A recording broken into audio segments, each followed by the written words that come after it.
Hey, how's it going, guys? If you guys are watching this video, you guys are about to take our Rpod 176 out, and there's some very important things we need to go over before you can do that to make sure that you know the operations, how to operate the slide out, where the tanks are, how the 12-volt system works, and all that good stuff. So we're going to go over basically how to set up from the time that you get to your campsite to the time that you leave, and how to make everything, how to do everything properly and in the correct order. So when we first get to our campsite, we want to make sure before we put the slide out that we're level front to back and left to right. To level left to right, we need to use our wheel blocks.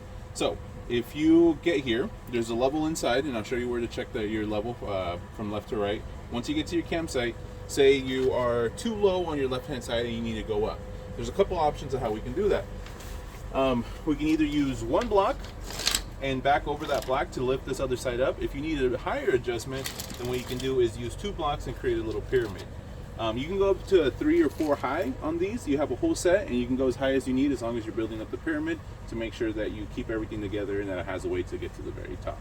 So once you're level left to right, then you got to level front to back, and that's really easy. You have an electric tongue weight or electric tongue jack on this, and to level front to back, you just have to check your level right here. And so you can see there, it's level front to back. Once you do that, and you just use the button up and down on your electric tongue jack to do that. It's a very simple operation. You get down or up. It's very easy. Once you do that, what you want to do is you want to use the stabilizer jacks only to stabilize. The stabilizer jacks are not to level, to lift one corner, one side higher than the other. It is simply to level, or excuse me, simply to stabilize the trailer. So that way when you're walking around, you're not moving the trailer or feeling the trailer move around so much. To extend your stabilizer jacks, you have a wrench in your compartment here, along with a lot of other goodies.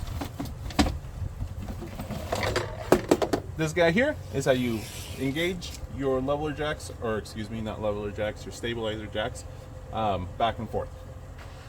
So we're going to show you how to check the inside for the left to right real quick.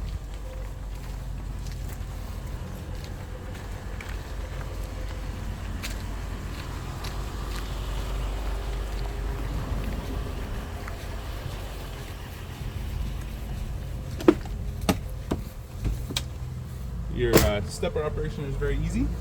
Pull this guy out, and pull this guy out. So, in this pocket, you will have a level. And so the best place to check your level left to right is right on the floor. Right there we're showing that we're level left to right. So, we have our stabilizer jacks down as well. So at that point, we can go ahead and open our wall. To open our wall, you have your wall operation here, out and in. So we're going to go out. You want to make sure that you are connected to your 7-pin connector, connected to a generator, or you have 3/4 or more of your 12-volt system filled with power. If you are on low power, then what could happen is with the lack of power, you could get stuck halfway in between. So to check your power, you go here and you hit battery. We're showing that we have a full battery. While we're here, we're also going to go ahead and show you how to check your freshwater tank, which is full, or just about full. Sometimes when we run it to clean something, it'll show a little empty, but it should be totally full. With your freshwater, what's really important about your freshwater tank is that you check your freshwater tank continuously, especially if you have your water pump on, or excuse me, your water heater on. If you have your water heater on and your freshwater runs out, you could burn up that water heater. So make sure you check your water, your water levels if you have your water heater on. To make sure you pressurize the systems and make sure that the water works in the trailer, you have to turn your water pump on. Your black water. So unfortunately, this unit has something stuck on the sensor. I know for sure it was completely emptied, and it is on empty, but sometimes you get something stuck on the sensor. So it's showing 3/4, but that is full. Your gray water, again, once we do a little cleaning and run the faucets to clean the toilet and the sinks, sometimes it'll show a little bit, but that should be pretty darn near empty. So this is where you check your levels, where you turn on your water pump and your water heater. So like I said, make sure you have 3/4 or more of your power, that you hooked up to your 12-pin or to your generator to make sure that you have enough power to slide that out. Once we're in here, we're going to go ahead and go over a few of the indoor systems too. This refrigerator has 3 ways to run it. You can run it from your shore power, which is anything that's connected to the power cable outside, your propane, or your 12-volt system. If you are somewhere where you don't have shore power, I suggest you run it off your propane because it will kill your 12-volt system very quickly. So to operate that, you just hit on, you hit your gas, and then it's automatically going to turn that gas on. To do that, you got to make sure that your gas is on, and I'll show you how to do that here in a second, guys. So we're going to go ahead and just turn this off because I don't think your gas is on right now. To run your AC is very easy as well. The 2,000 watt generator that if you rented the 2,000 watt generator, that should be enough to rent your to run your air conditioning. Your 12-volt system will run your furnace, and that's very easy to operate as well. You hit power, and you keep hitting the mode button. To cool, you leave it on cool.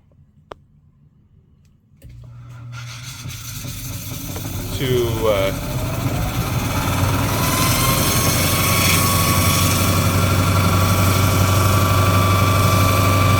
run your furnace, you put it on furnace, and then to turn it off, you turn it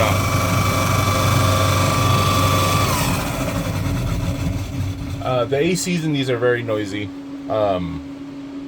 because of the size of the unit. The bathrooms are your toilet and your shower all in one. Your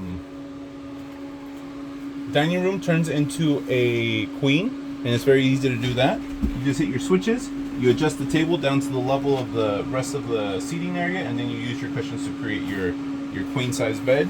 Your linens for that are right in here, and then you have additional pillows on your bunks for the queen size bed as well. We furnish all of our trailers with utensils, knives, spoons, pots, and pans. With the stovetop, a couple things. You will need a lighter, so these don't have a sparker to get them going, so you'll have to hold the lighter up, which we do include. You will also see that this burner is very close to these knobs, so you want to make sure that you put your big pans on this side and your small pans on this side, because you can start to melt these knobs if your pan comes too close to these burners. All right, let's go outside and see how to hook this bad boy up. Real quick too, before we do that, we ask that you that all our runners return with the black and gray tanks emptied. You have your hose to dump your tanks right here, and we'll go over to the other side real quick, show you how to do that, and then we'll get it hooked up.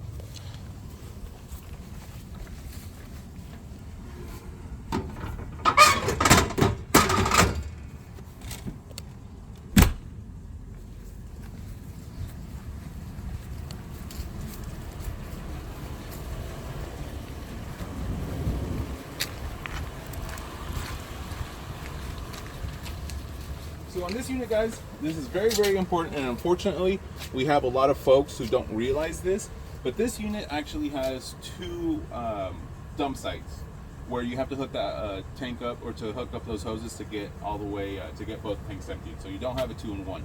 So first you want to start with your black water. This is your black water tank here. So you want to hook up to that, get your other end of the hose in your sewer area.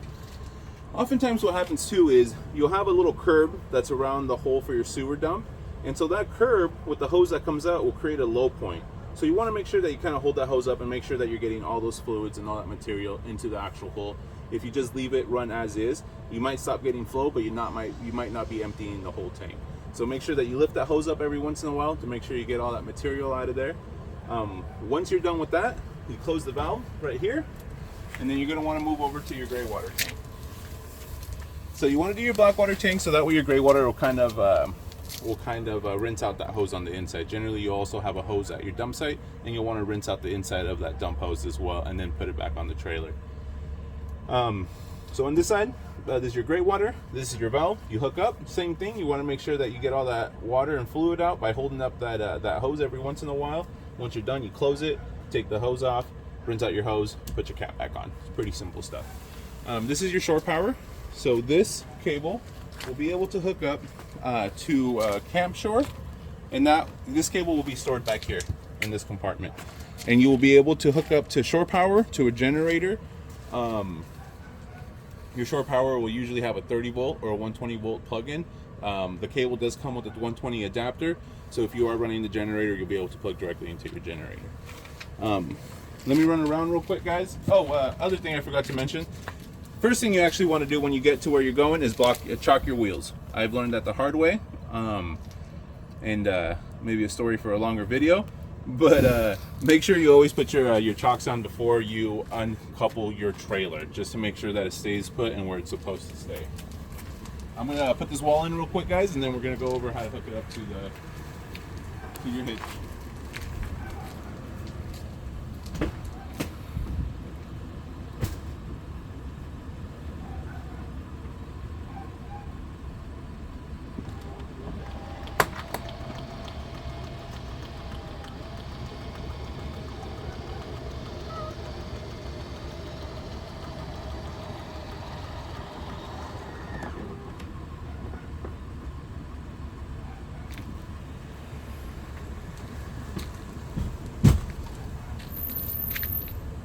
Other quick note, we're going to go over the fuel tank operation here.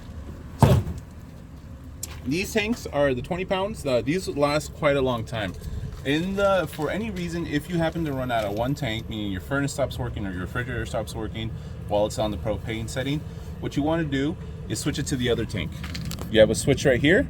Right now we're set to this tank, so this is the one that we're going to want to open to make sure that we run all of our systems and everything that we want to run. But if this one runs out, then what you want to do is close this one, and then this switch, you're going to switch it to this side, and then you'll open up this tank. And then that's going to allow this tank to start running all your propane systems. So that's how you run your propane systems. We're going to leave it on this other one. So make sure you turn this one on when you get to where you're going. You can actually run these while your RV is in motion if you want to keep your refrigerator cold. So feel free to open this up, get your refrigerator running on the propane system, and that way you can keep your food cold while you're on the move.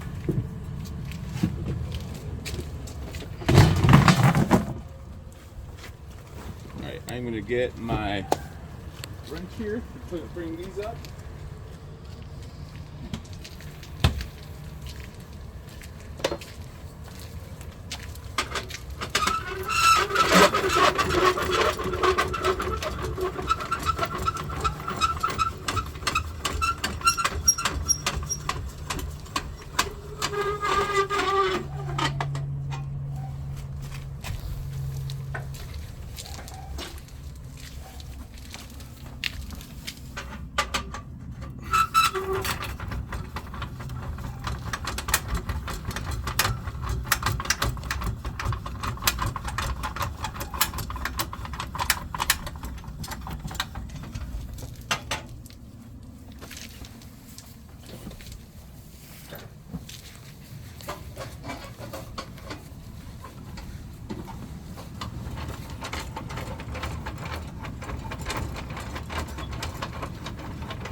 This is you want to make sure that you bring all these up to the highest position possible before you try to operate your tongue jack, because if these are out, you're not going to be able to operate your tongue jack.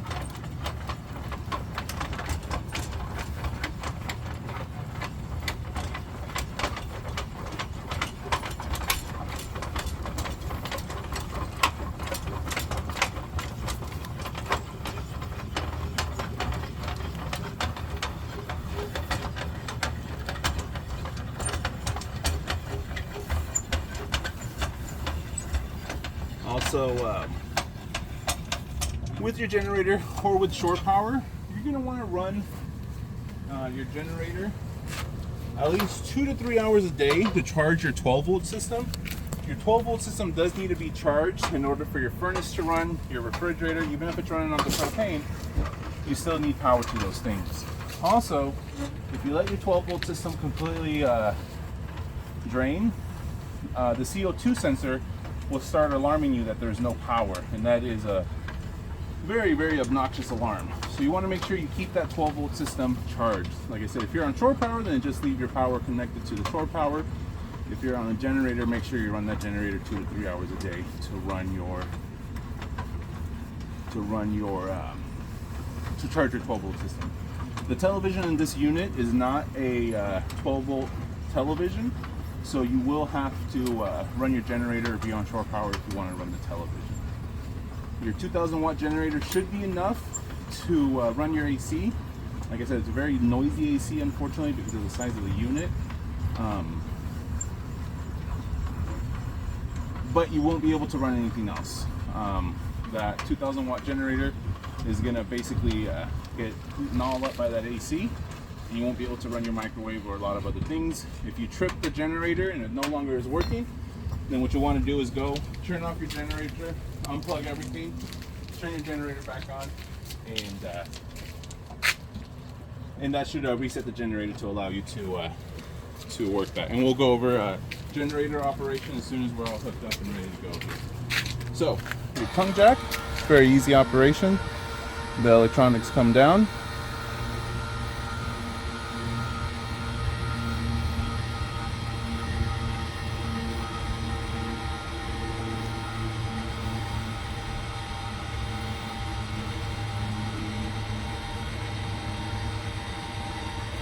You have a 2-inch ball on the system, so you want to make sure that you have the correct size ball.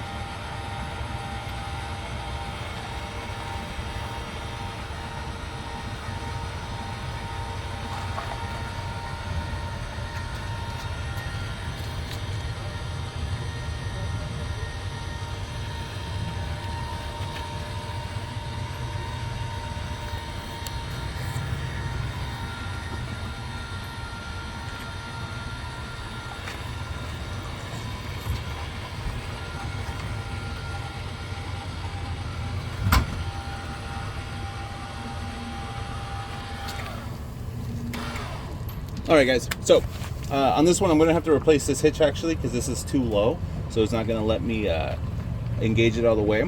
But we're going to go over the operation as if though it were. So once you got your ball in, you engage this guy back, you put this guy right in here. This is very important. You want to make sure that you take this guy out. Like I said, this didn't come up high enough. I have a different hitch that will raise this. This did not come up high enough to be able to take this off. This is really important. This foot needs to come off. So once you got this loaded and you have the weight of the trailer on your ball, you will be able to take this off. You take off this guy, take this off completely, and put this somewhere safe. Once you do that, you want to hook up your chains. That's very easy. There's usually a space. This chain has this additional cable. What this cable is your emergency release brake. If for any reason you become uncoupled, this guy will come off, and you will be able to, and the trailer brakes will engage, so that way the trailer doesn't roll away too far. So you hook both of you guys up here. You have your 7-pin connector here. This one has a typical spot where your 7-pin is. It's way under here, but you want to make sure that's snugly fit, and you'll see a little lip here that goes right into the plug, and there's only one way to get that in. All right, guys, we actually came back with the appropriate hitch, so that way we can get this connected. So we're going to go ahead and put this back down.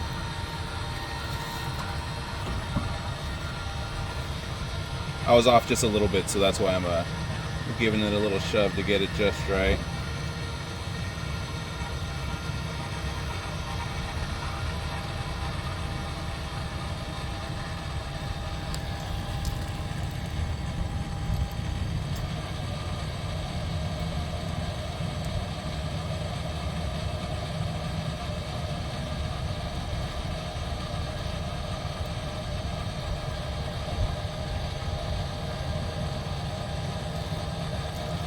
Alright, so now we're able to move this guy. So we'll put this guy away. For now.